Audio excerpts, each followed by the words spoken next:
semifinal. São Paulo agora encara a equipe do Boca Juniors do Paredes, né, que mandou um recado, disse que está muito concentrado nesta Copa Sul-Americana e vai fazer de tudo para ser campeão. E essa declaração dele, fazer de tudo, trouxe alusão ao jogo muitas vezes desleal que o Paredes comete. A gente viu na própria final da Copa do Mundo ele agredindo ali alguns jogadores espanhóis.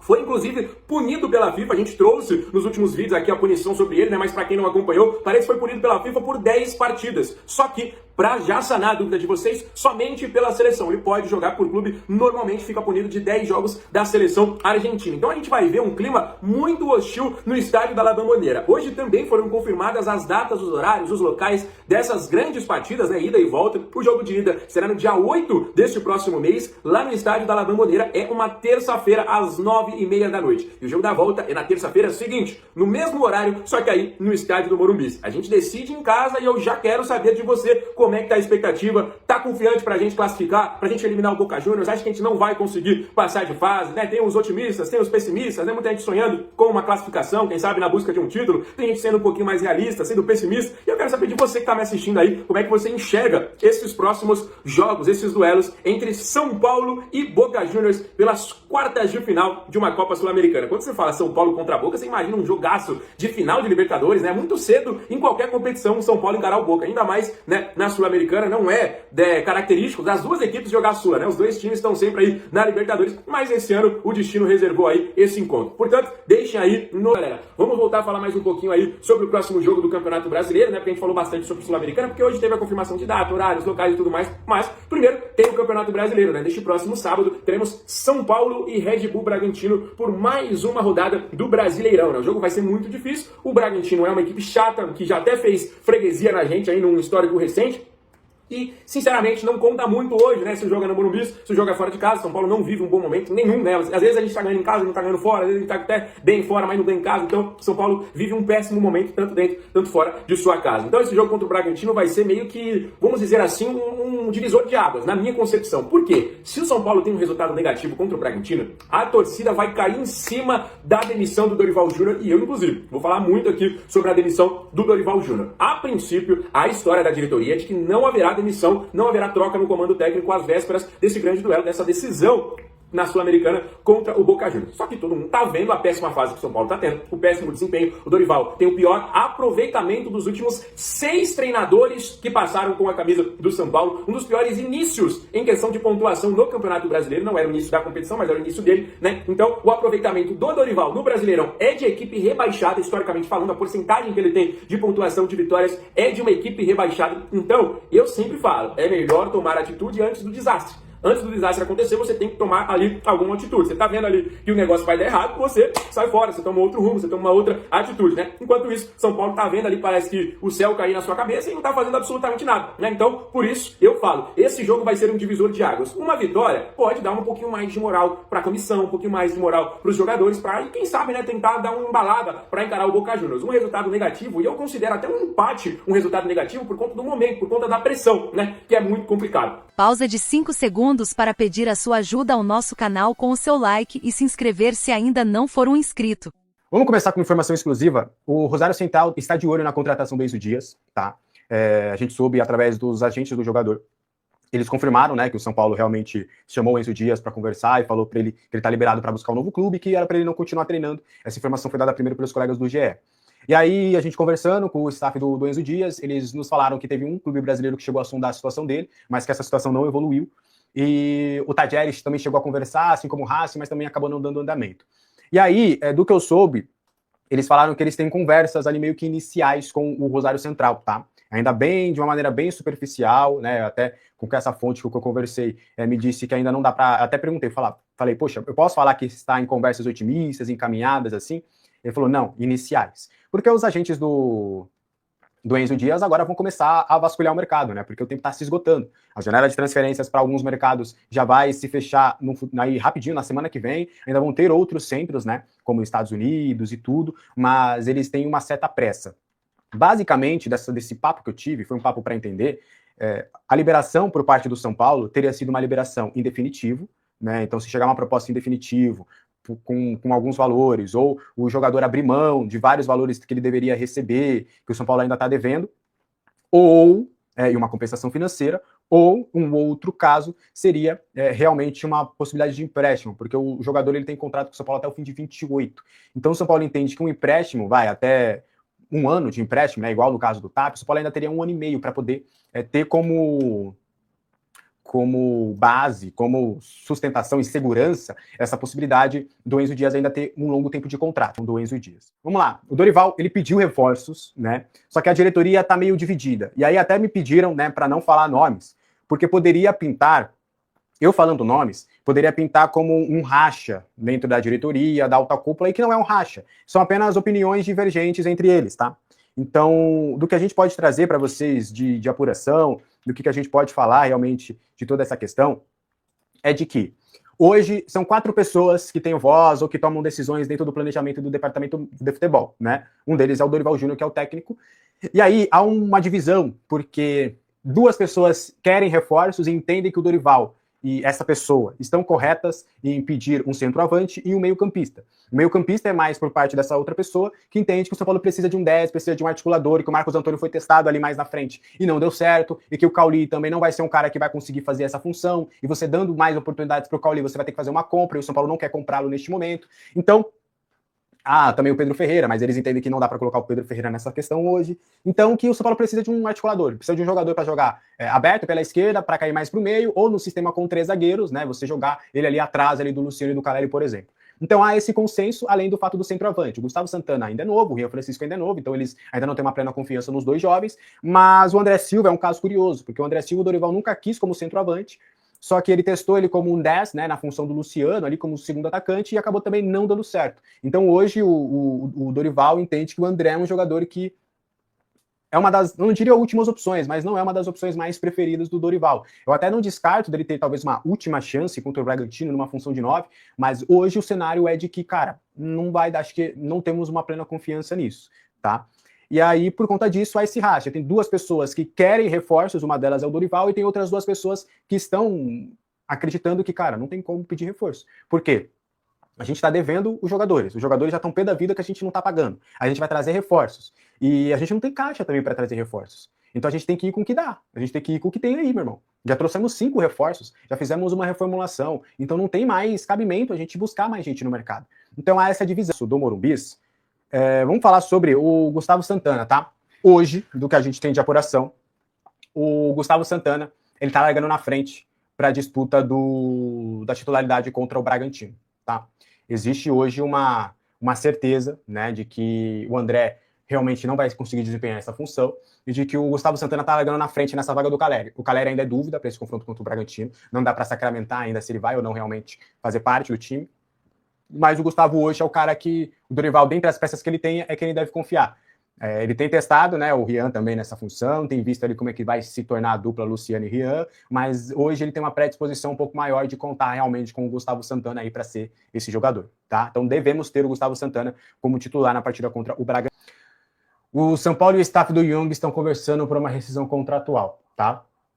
As conversas tiveram um bom andamento nessa semana, e há uma expectativa positiva para que até o final dessa semana as partes entrem em um acordo, dão as mãos e resolvam essa rescisão contratual, e aí o staff do jogador entende que vai ter uma liberdade maior para recolocá-lo no mercado. Hoje já há uma mudança. Hoje, depois desse acordo que não aconteceu com o Portimonense, hoje os agentes do jogador entendem que o mercado brasileiro está pintando como algo bem positivo. Eles estão conversando com equipes de Série B e Série C, principalmente, para dar continuidade aí no amadurecimento do Young. Então, essas conversas devem ter um desfecho positivo nos próximos dias, e há uma expectativa bacana do São Paulo até manter realmente esses 20% dos direitos do jogador visando uma venda futura. Aquela negociação com o Portimonense acabou não acontecendo, a conversa acabou travando realmente no staff do jogador com o Portimonense, porque com o São Paulo já estava tudo muito bem estabelecido, e aí o jogador deve realmente acabar rescindindo esse contrato com o tricolor paulista, tá? Então é essa a expectativa que temos hoje dentro do São Paulo. E aí, vamos só pegar aqui a barca da escalação, um pouquinho do que deve ser. Estou aqui com o campinho dos colegas do Arquibancada Tricolor. Só esmiuçar rapidamente o que deve ser esse time de acordo com a apuração de hoje, tá? Devemos ter no gol o goleiro Rafael, a linha com 3 zagueiros, Duarte, a Arboleda e o Sabino, tá? Eu gostaria de ver o Osório aqui. O Sabino foi muito mal no último jogo, mas eu acho que o Dorival vai apostar realmente no Sabino. Aqui devemos ir com o Lucas Ramon. O Lucas Ramon tem perdido um pouquinho de pontos com o Dorival, tá? O Dorival, não é que ele não tem gostado, mas ele tem pedido algumas coisas para o Lucas Ramon, principalmente na parte ofensiva, que o Lucas Ramon não tem conseguido contribuir. Então, se o Aurélio Buta, por exemplo, tivesse tido um bom desempenho contra o Bolívar, eu acredito que o Buta teria mais chances de jogar essa partida de titular. Mas como ele foi mal, a primeira impressão não foi boa, eu acho que não. Não me causaria surpresas aparecer o Aurélio Buta aqui, tá? Mas eu acho que ainda não, porque o Aurélio Buta também acabou não conseguindo convencer. Aqui, cara, eu acho que pelo sistema com 3 zagueiros, ele vai de Wendel, tá? Apesar do Iago estar agradando mais, o Iago se tornar titular, não sei não. Eu acho que ele vai apostar no Wendel, mas eu gostaria realmente de ver aqui o Iago. Aqui na volância, acredito eu, tá? Eu acredito que ele vai fazer isso aqui, ó. Ou no máximo, ele põe o Newton para cá, tira o Sabino e joga o Domingos Duarte por outro lado. Eu acho que o Dorival vai aprontar isso, tá? Pelo que a gente tem apurado. Newton, Daniel e Marcos Antônio. Eu acho que ele vai sacar o Arthur do time. E aqui, Luciano. Aliás, para esse jogo, sabe o que eu acho que ele também pode fazer? Isso aqui. Eu acho que é bem factível. Por mais que o Gustavo Santana tá largando na frente, eu acho que porque com o Dorival eu tô bem receoso com o jogador de base, sabe?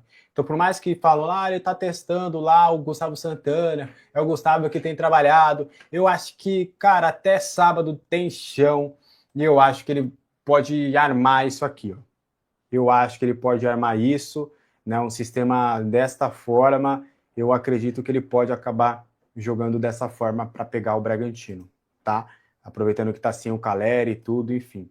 Uma outra opção é ele tirar o Sabino, jogar o Marcos Antônio de zagueiro é fogo, hein? Jogar o Domingos Duarte para lá, botar o Newton, fazer isso aqui, ó.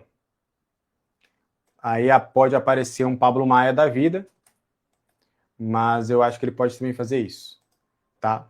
É uma outra sugestão também. E já que ele tem testado muito também o Gustavo Santana, né, nesses primeiros dias, uma outra possibilidade também é essa,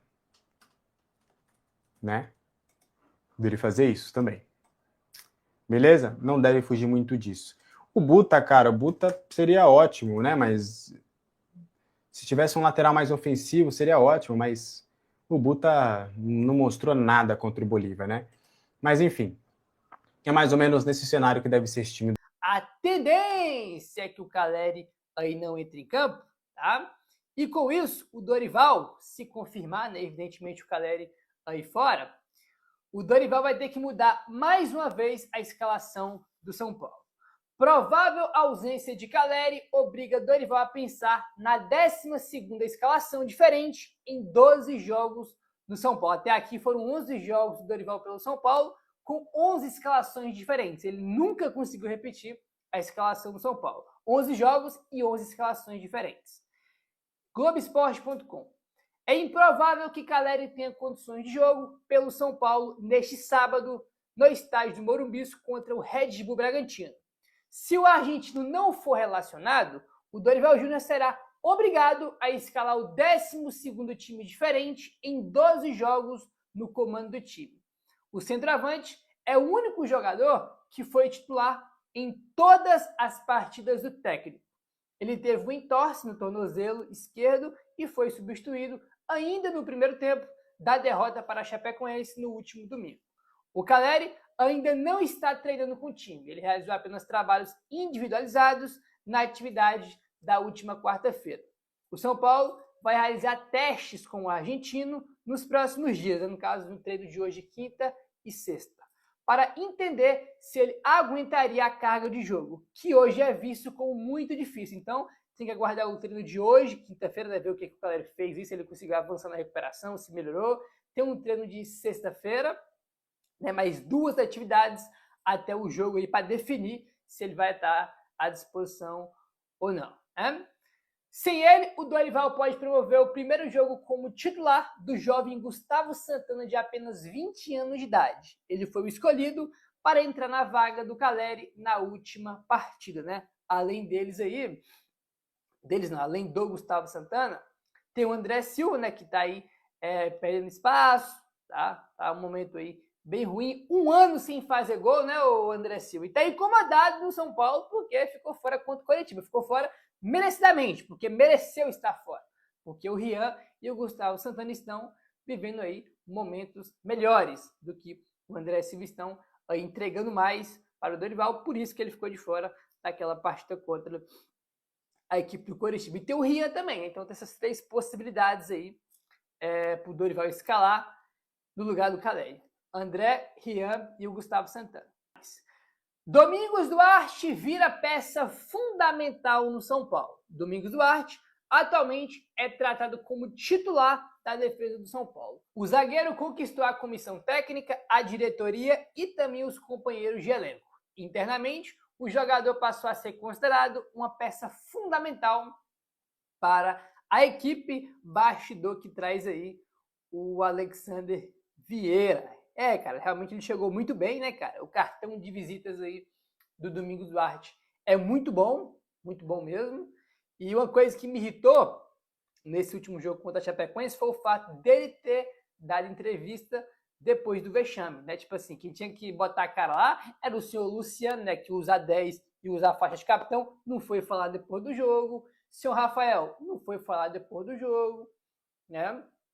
Os jogadores aí que têm, de fato, responsabilidade nessa crise que o São Paulo vem vivendo, né, 10 jogos sem ganhar, o Domingos Duarte tem 0 culpa nisso, tá? Ele chegou jogando bem, ele tem o quê? 3, 4 jogos pelo São Paulo, acabou de chegar, chegou bem e, consequentemente, já virou um titular, uma peça importante, e nos bastidores também ele é visto dessa maneira, né, como um cara já importante. Dorival gostou, todo mundo gostou dele, entendeu? O cara tem 3, 4 jogos pelo São Paulo e tava lá dando entrevista. Aí chegou o repórter: o São Paulo não tá conseguindo ganhar, é muito difícil o São Paulo conseguir jogar bem longe do Morumbi. O cara nem sabe disso, que ele acabou de chegar, velho. Tipo assim, quem dia que tava falando era o Rafael, Luciano, Marcos Antônio, Pablo Maia, né? E não Domingos Duarte, cara. Inclusive uma atitude covarde, né, dos jogadores do São Paulo deixarem ele e da entrevista, todo mundo indo embora como se nada tivesse acontecido. Né? O cara chegou ontem, tá dando entrevista, né? Tá tendo que se explicar o porquê que o São Paulo tá 10 jogos sem ganhar. Como é que pode um negócio desse, cara? É pra tu irritar, né, cara? É pra o torcedor ficar pé da vida com um negócio desse, ficar irritado aí, de fato, né, cara? É brincadeira um negócio desse, né, cara? E tá aí, ó. Segundo a Raíssa Simplício, Grêmio, Atlético Mineiro e São Paulo são alguns clubes do Brasil que têm interesse na contratação de Everton Cebolinha. As equipes se animaram ao saber pela imprensa sobre a possibilidade de rescisão de contrato com o Flamengo. O Flamengo, no entanto, adota uma postura que só vai liberar o Everton Cebolinha sem custos se for para um time de fora do Brasil. Por enquanto, a definição segue. O jogador tem contrato com o Flamengo apenas até dezembro. O que acontece? Primeiro que é o seguinte: a gente tinha saído a informação que ele estava indo para o Krasnodar, da Rússia, né, que é o time que o São Paulo, né, contratou o Vitor Sá, né, não que o São Paulo contratou do Krasnodar, né, mas ele estava lá, né, pré-contrato com o Krasnodar, acabou com o presidente lá, deu para trás e ele não foi. Aí, a informação é: o Flamengo já admite liberar o Cebolinha de graça, tá? Só que o Flamengo topa liberar o Cebolinha de graça para times de fora do Brasil, né? Aí, o Flamengo topa liberar ali de graça. Aí, o São Paulo já se animou, o Grêmio, o Galo e outros times também.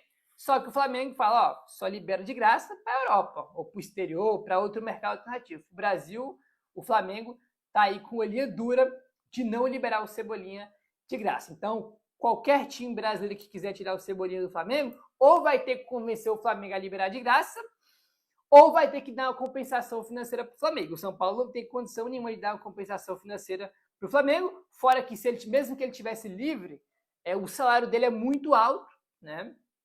E não sei se o São Paulo ia conseguir aí pagar, né, algo que outros clubes ofereceriam para o Cebolinha, porque ele tem muito mercado.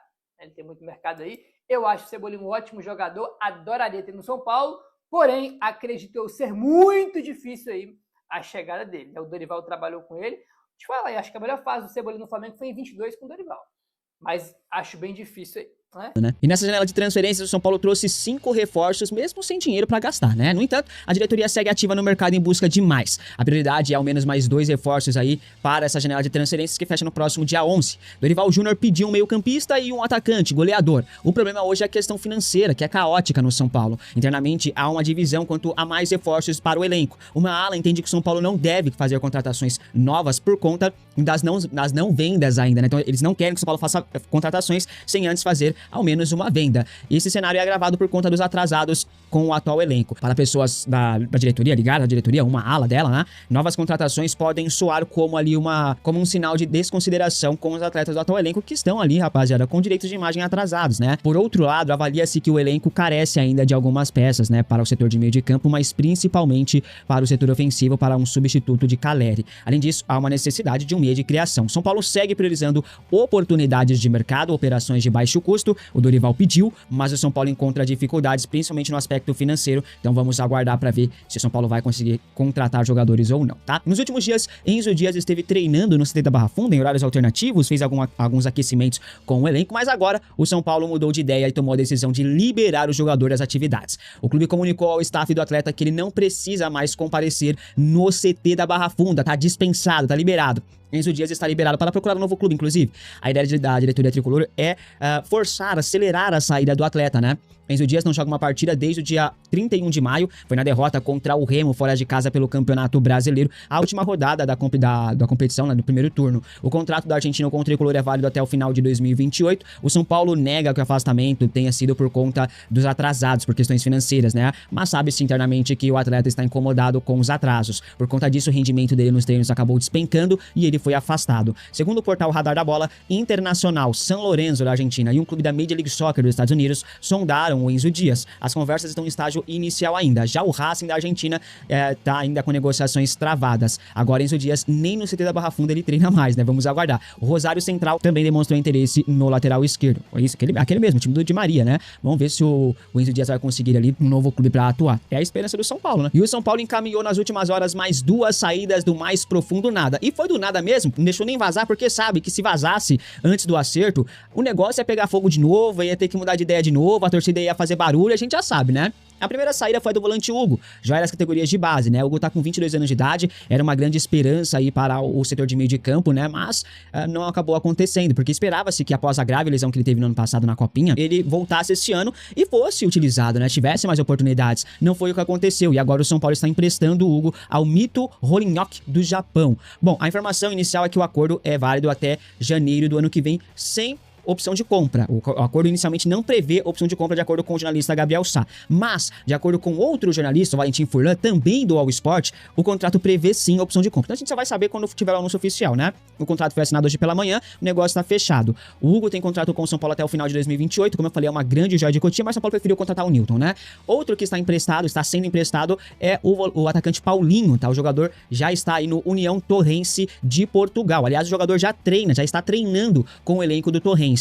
O empréstimo é válido até junho do ano que vem. Este contrato sim prevê opção de compra fixada em 1.100.000 euros, 6,5 milhões de reais na cotação atual por 100% dos direitos econômicos do atleta. Vale lembrar que este valor não paga nem a dívida que o São Paulo tem com o Edson Mendes. Então o São Paulo pega uma joia de Cotia, empresta, coloca um valor de cláusula de compra irrisória e acha que tá fazendo bonito. São negociações que, de fato, se tivesse vazado antes do acerto, a torcida iria fazer barulho de novo e o São Paulo ia ter que voltar atrás. Mas o São Paulo fez tudo debaixo dos panos, guardado as 7 chaves, só foi anunciado agora, porque já tá tudo certo praticamente, né? Então não tem como fazer mais nada. Mas é mais uma negociação ridícula que a diretoria do São Paulo faz. O Rafinha, o Macis, eles estão acabando com o clube, com a ajuda do Dorival, que dispensa o Paulinho para manter o André Silva. Então, e pior, dispensa o Paulinho, que foi um dos principais goleadores do Sub-20, para manter o André Silva e ir atrás de um outro atacante no mercado. Por que raio o São Paulo quer um outro atacante no mercado? Você tem o Gustavo Santana, tem o Ria Francisco, aí você tem o André Silva e aí você quer mais um atacante. Então o São Paulo tá gastando o que não tem